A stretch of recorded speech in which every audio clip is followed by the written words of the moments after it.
Muy buenas a todos y a todas, mi nombre es Ignacio Sánchez y voy a explicar el Holocausto judío. No he querido hacer una presentación que aborde muchas fechas, leyes o nombres de protagonistas, sino más bien el significado que tiene el Holocausto judío como genocidio debido a la excesiva violencia que Europa va a vivir en el siglo XX. En esta segunda diapositiva se presenta el índice que va a servir de guía para esta exposición. Y bien, con respecto a la introducción, pues resulta paradójico cómo Europa, definida en multitud de ocasiones como el continente viejo, la cuna de la civilización, ha sido capaz de llevar a cabo los mayores crímenes contra la humanidad, intentando presentar siempre dichos actos de una forma legítima por los aparatos legislativos y gubernamentales. Bien, Europa va a presentar en el siglo XX una violencia extrema. Algunos autores, como Julián Casanova, el historiador, lo han definido como el siglo de la violencia indómita, además es el título de su último libro. El tipo de limpiezas étnicas y genocidios del siglo XX es peculiar tanto por su magnitud como por sus motivaciones políticas e ideológicas. Fue el siglo del terror organizado, de los campos de exterminio, de los gulags y de los asesinatos en masa. Es probable que el tema del Holocausto judío presente una gran infinidad de obras literarias y en el cine, como pocos otros temas pueden tener. Pero no siempre ha sido así. Dicho fenómeno histórico, social y filosófico no va a tener gran relevancia hasta comienzos de la década de los 70 con el proceso de Eichmann y con la Guerra de los 6 días. Será a partir de la década de los 70 cuando el genocidio sea un concepto clave para entender el siglo XX en el mundo y mediante la serie norteamericana conocida como Holocaust, pues se le dará mayor visibilidad a este fenómeno. Como concepto relevante de esta exposición, pues hay que mencionar la limpieza de sangre, o la limpieza étnica, es decir, dos términos, que hace referencia a la expulsión de minorías étnicas para conseguir una cultura homogénea. No todas las limpiezas de sangre o limpiezas étnicas son considerados genocidios, que es otro concepto vital de este siglo XX, surge en la década de los 40, de la mano de Lenki, polaco jurista y judío, que hace referencia al proceso de destrucción sistemática y deliberada de un grupo racial o étnico. Por último, pues hay que tener en cuenta la violencia sexual, utilizada como arma de guerra en todos los conflictos que acompañan a la humanidad.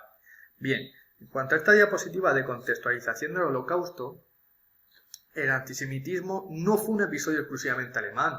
Esta idea de superioridad racial para la dominación de otros pueblos ya se usó durante el colonialismo, sobre todo con el Reino Unido y con Francia.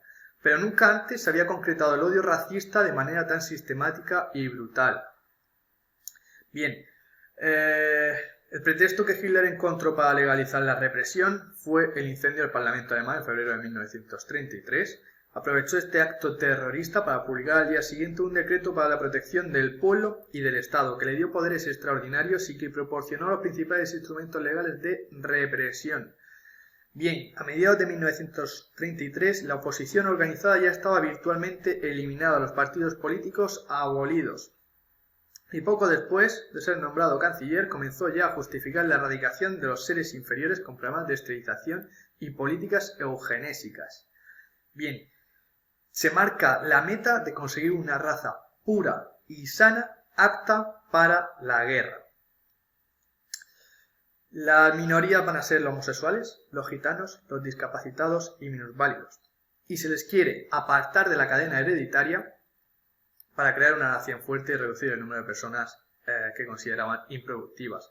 Pero una de esas minorías era totalmente diferente, pues no era una carga, sino una amenaza comprometida con la conspiración mundial, según ellos, y eran los judíos.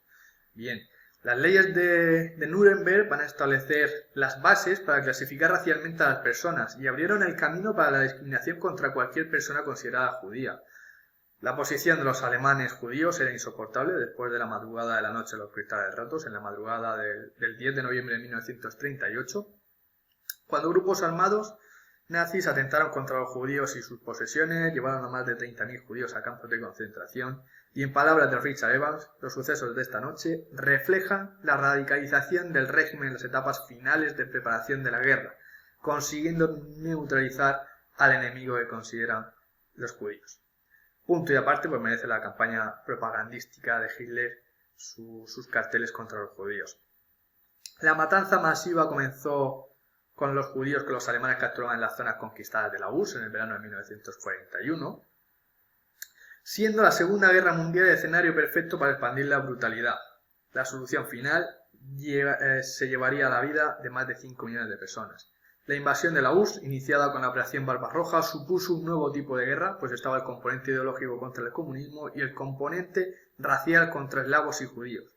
Hitler definió esta guerra como una guerra de exterminio, creando escuadrones especializados para ejecutar a los resistentes y a los enemigos capturados.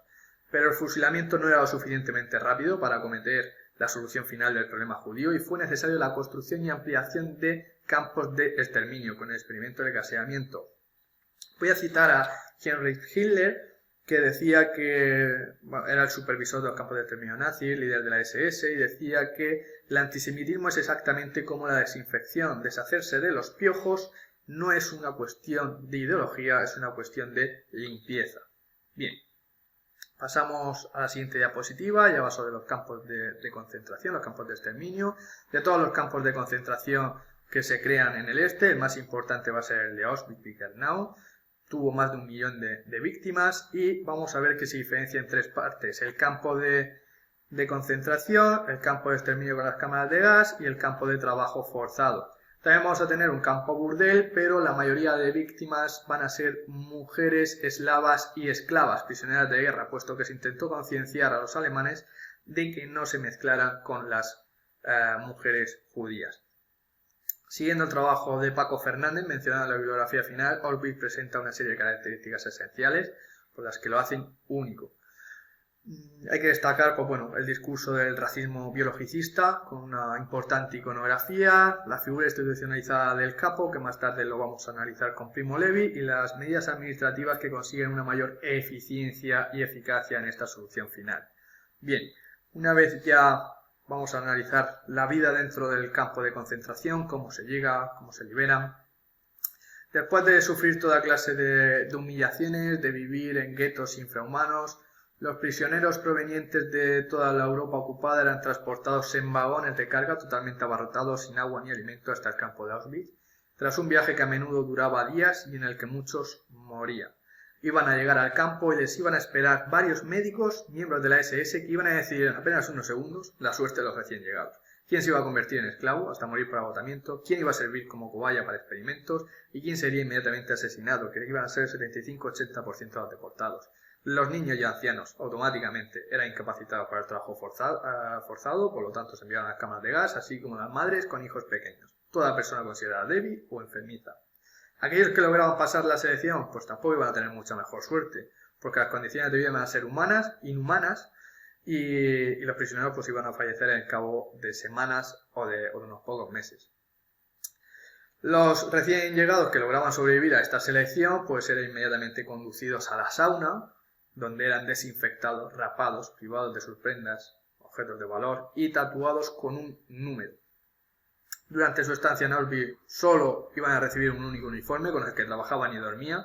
Muchas veces iba infestada de piojos y esa falta de higiene junto con la hiperpoblación del campo pues hacía que se expandieran enfermedades contagiosas como la disentería.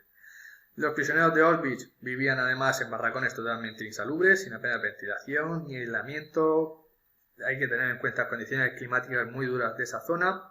Y tampoco disponían de baños. Con respecto a la alimentación, pues bueno, una bebida parecida al café como desayuno, un plato de sopa aguada al mediodía y un mendrugo de pan con una pequeña ración de margarina, es lo que nos describe la plataforma de Auschwitz como alimento diario que iban a recibir.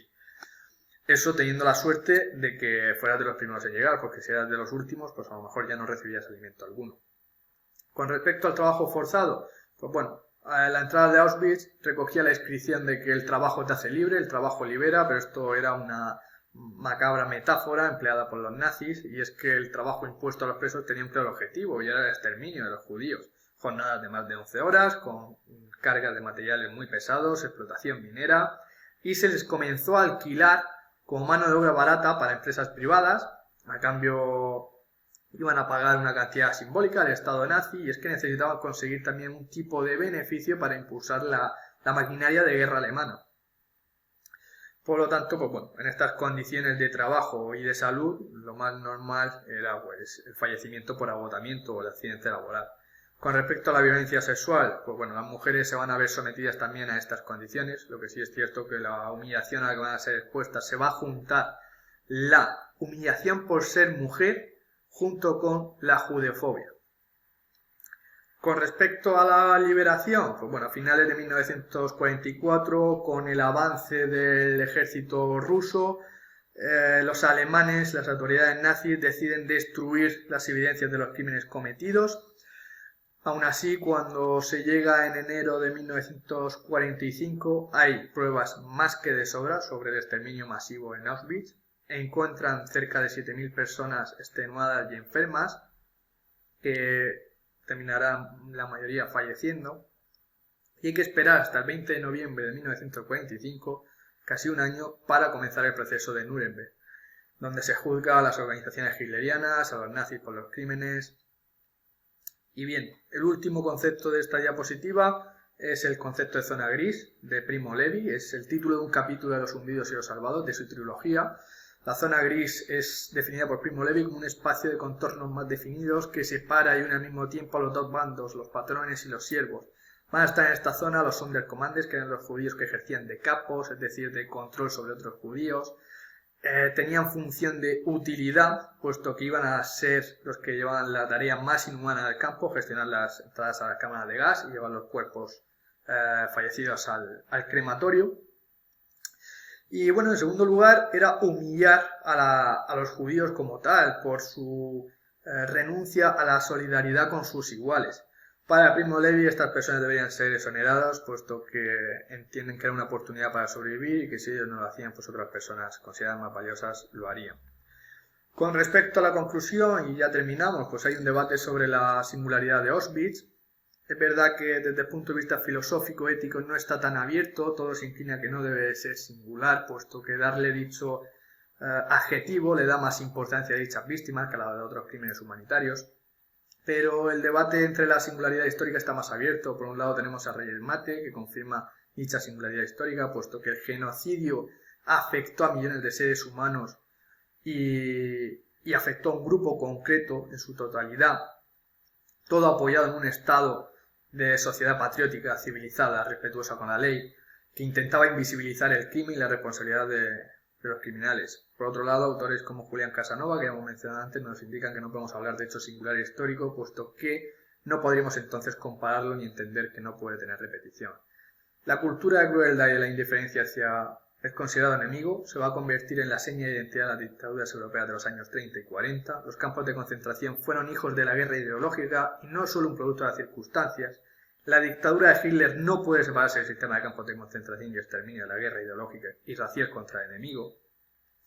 Y Auschwitz fue el resultado de la deriva totalitaria de este siglo XX, con una violencia incuestionable, en la que se va a administrar la vida biológica de las personas. El totalitarismo racista nazi, en ese sistema, la biopolítica se transforma en tanatopolítica. Defensa de la vida y producción de la muerte, puesto que para defender la raza aria debe de eliminarse a los judíos. En conclusión, estamos ante un fenómeno muy estudiado por la disciplina histórica. Es raro que podamos encontrar alguna persona que no conozca este suceso, pero ello debe hacernos caer en la cuenta de la dimensión y la importancia que tuvo el suceso del Holocausto judío en la historia del mundo. Por último, la historia nos debe servir para aprender del pasado, pues no podemos estar condenados a repetir sucesos que atenten contra la libertad y la vida de las personas, teniendo que coger conciencia del mundo globalizado en el que hoy vivimos. Y bueno, aquí la bibliografía usada. Espero que os haya resultado interesante y estoy abierto a vuestros comentarios. Muchas gracias.